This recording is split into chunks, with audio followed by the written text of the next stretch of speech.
My name is Carter King. I have elderly parents, but they are not my blood relatives. My real parents died in a car accident when I was very young. With no relatives to take me in, I was placed in a foster home and raised there until I was 5. Even though I felt lonely without a mother and father, I found joy in meal times with delicious food. One day, an elderly couple came to the facility. I vaguely remember them smiling happily as they watched me eat. They had such kind smiles.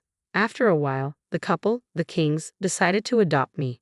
I quickly opened up to them, calling them Grandpa and Grandma.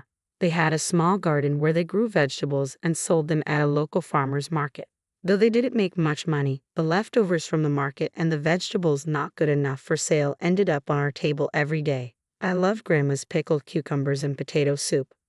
Be thankful for your food, Grandpa always said. There are many people struggling without food today. We must be thankful for every meal, Carter. I hope you grow up to be someone who can help those who are hungry and in pain. I nodded seriously, and he smiled gently. His teaching stayed firmly in my heart.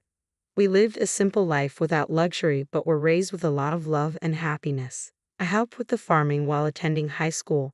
I thought about getting a job after graduation to help with the family finances. But Grandpa said, "Don't worry about money. Do what you want to do."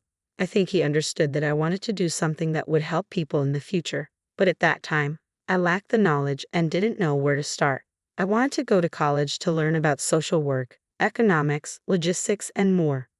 For times like these, Grandpa said as he handed me a bank book. The account was in my name, Carter King. He had been saving for my education. I was moved to tears by his thoughtfulness. After enrolling in college, I studied hard. I felt happy but also guilty for causing trouble for my grandparents. I had never seen them indulge in any luxuries. They always put me first. I vowed to repay their kindness in a big way once I started working, keeping that in mind. I devoted myself to my studies, and after graduating from college, I got a job at a food company called Inspiring Foods. This company not only manufactures and sells food products but also focuses on social welfare through food. Grandpa was the one who told me about it. A friend of his worked there, and he happened to hear about the job. "Maybe the job you want to do is here," Grandpa suggested. I was assigned to the sales department and tackled everything from copying documents to data entry and handling phone calls with all my might. I arrived at work earlier than anyone else and studied the material to learn about our products. I also accompanied skilled salespeople on their visits, wanting to learn the job quickly and become a full-fledged worker. However, there was one person who didn't think well of me, Eric, the head of the sales department. Eric was also a board member and held significant power within the company. There was a rumor that he didn't see any use in people who couldn't help him climb the career ladder and was especially tough on newcomers. True to the rumor, I was quickly targeted. Watching me ask a colleague to let me do anything, he seemed to think, "What an overbearing and cheeky newcomer." One day, he suddenly came to my desk and ordered me to come up with a proposal for a new product. "You seem like a hard worker, so you can do it in a day, right?" "Excuse me, that's a bit." Talking back as a newbie? "I'm sorry."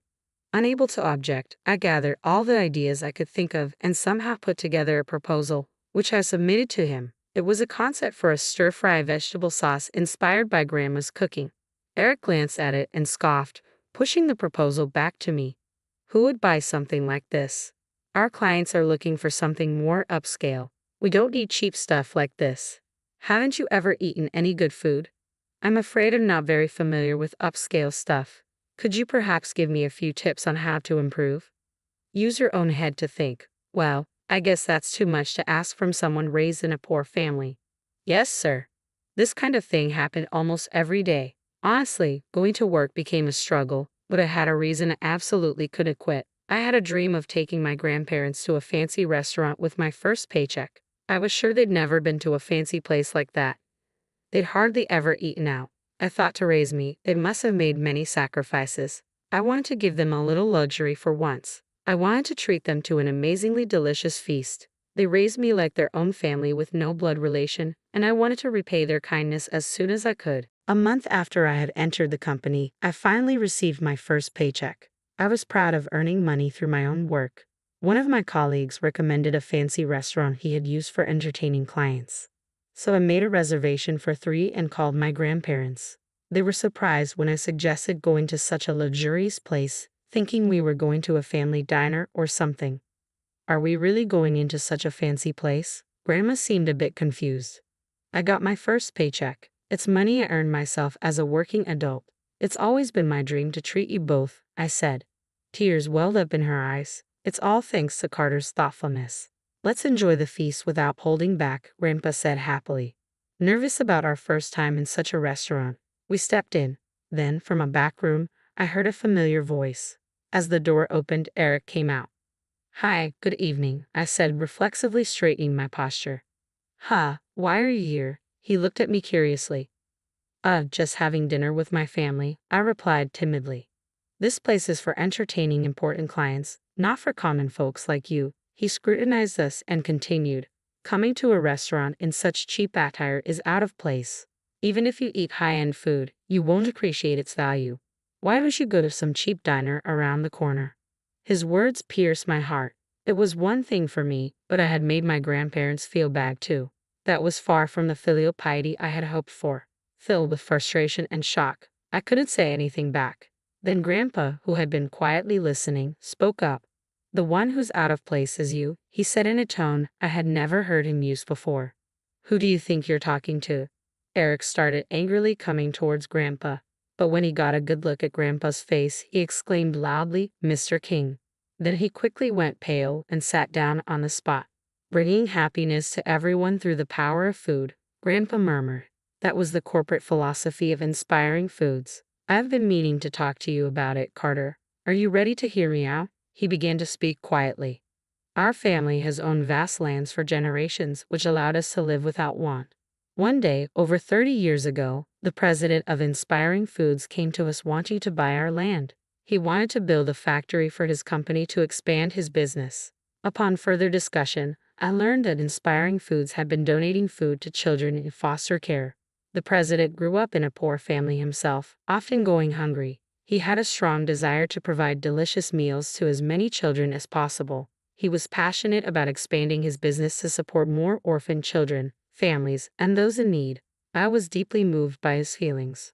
My wife and I have always loved children, but were unable to have any of our own, so we decided to help his cause. We kept only the land necessary for our livelihood and gave the rest to him, agreeing with the philosophy of bringing happiness to everyone through the power of food. I became a shareholder in Inspiring Foods and made further investments. I vowed to use my money to help those in need. We kept in touch ever since, and one day I visited the foster care with him. That's where I met you, Carter. While other children were fussing over not liking carrots or wanting pizza, you were the only one enjoying your meal, saying delicious with your mouth full. It was so adorable. I wanted you to be part of our family, to share meals together, so we adopted you. You grew up to be a very kind-hearted young man capable of empathy. That's why I thought you could be of service at a company like Inspiring Foods. That's admirable, Eric said, standing up and extending his hand to Grandpa. I made a bit of a mistake earlier. Carter is an exceptionally talented individual, he said, forcing a smile and stepping forward. Grandpa coldly shook off his hand. It's too late. You will never understand the true value of a meal, the value of sharing a table with loved ones. Inspiring Foods is a company that saves people through the power of food. You have no right to call yourself a part of Inspiring Foods. It was the first time I saw Grandpa raise his voice. I will inform the president of everything at tomorrow's shareholders meeting. When you return to the office, don't expect to find your seat there. Eric trembled and ran off as if fleeing the scene. That day, the three of us enjoyed a delicious feast. As we ate, they told me many things I never knew before. I was also able to tell them how hard I've been working. Did I manage to repay you too a bit? Of course. You've grown up and are working hard as a respectable adult. That's enough repayment for us, Grandpa said with a happy look. Today's meal will be an unforgettable memory, Grandma added, truly enjoying the time with the three of us. I felt our family bond deepen more than ever before. The next day, Eric was nowhere to be found at the company. Fearing that his harassment would come to light, he had vanished. In fact, after my case, there were multiple complaints from other new hires and employees who had been harassed by him, leading to his dismissal by the board. Gerald, the colleague who had recommended the fancy restaurant to me, became the new head of the sales department.